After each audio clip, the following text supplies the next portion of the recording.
Loadrunner. Now acquired by HP. It controls 70% of the load testing market share.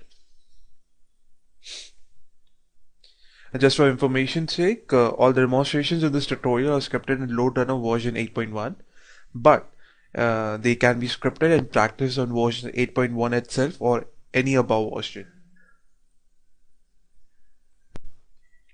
In this tutorial, we will be focusing on three main areas of Loadrunner: the Loadrunner architecture, the basic process flow in Loadrunner, and the general purpose Loadrunner usage. Let's look into the Loadrunner architecture.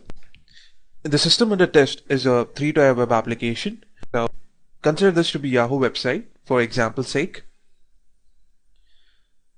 The task at hand is to test the Yahoo website for 5,000 different users accessing the website at the same time. Now, it is physically very challenging and impractical to have 5,000 different people physically seated over 5,000 different machines and accessing the Yahoo website at the same time. So we need a way out. What is the way out? The way out would be if you could virtually generate users using software who could access the Yahoo website. Then it will bring down the manpower requirements as well as the infrastructure requirements. This is achieved using the VU host component of Loadrunner.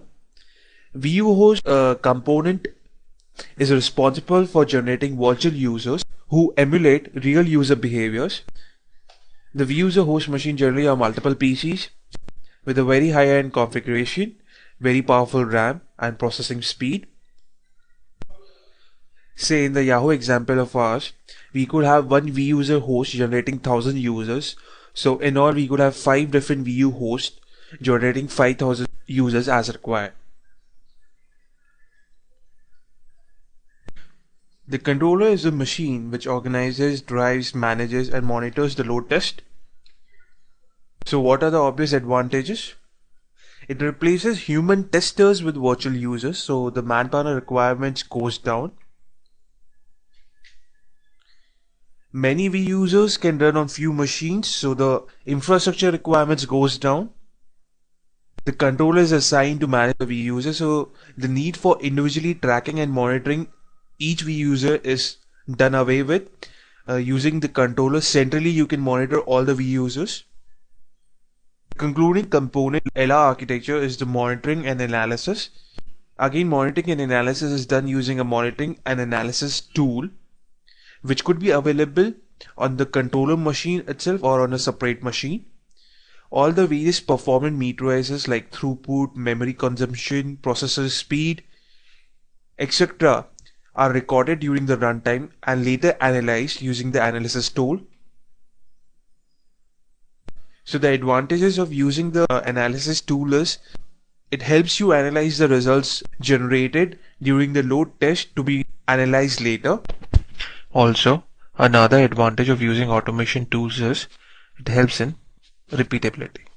So that's the LR architecture for you: the virtual user host, the controller, and the monitoring and analysis section. The 3 components are available as a bundle, as a package together, or could be purchased separately in the market as well. Okay. So again, a look at the 3 components of Loadrunner. The VU generator generates the scripts and the V users. Now, what is the generation of scripts? Now, consider our same example again, the Yahoo website. Now, when the Yahoo website is being accessed by 5,000 different users at any given moment of time, those 5,000 users won't be using the same feature or functionality of the Yahoo website. There would be certain group of people who would be accessing the email functionality. Certain people would be searching, certain people would be reading news, and so on. The goal or the objective of performance testing is to create load testing scenarios as close as possible to real life situations. So what we need is, in the 5,000 users, we need to divide the actions performed. So certain users would be accessing the mail, certain users would be searching, and so on. All these different actions are recorded using scripts. Also, VU generator is responsible for V users. The controller controls and monitors the V host. and the analyzer is used for the result analysis. So these are the three main components of Loadrunner again. The basic process flow in Loadrunner. The phase 1 consists of planning the load test. What type of testing do you want to do? Whether it's a spike testing, load testing, endurance testing, volume testing, which scenarios to be covered, which transactions to be covered, what is the expected system performance, and so on. So this is the phase 1 of load testing, which is nothing but planning the load test. The phase 2 is nothing but creating virtual user scripts, which is nothing but recording the various operations that the virtual users will do on the system under test. The view generator is used for creating the view user scripts. After the phase 2, you proceed ahead and create different scenarios. The different scenarios would be the order and the manner in which the virtual users would be accessing the system, whether the load on the web server increases by 100 virtual users every 2 minutes, or it's a ramp down. The load on the web server decreases by 100 users every 2 minutes. The order and the nature of transactions that the virtual user will do on the system under test, and so on. The phase 4 consists of running the scenarios. Now, unlike normal functional testing, load testing takes hours to execute, at times even days. Once the running of scenarios is done with, the results captured during the scenario run are analyzed and compared against expected values. The component of Loadrunner used during the phase 3, 4 and 5 are the controller, analyzer. If there is any discrepancy between the expected results and the actual results, the system is fine-tuned. Again, the scenarios are run. Again, the results so generated are compared against the expected values.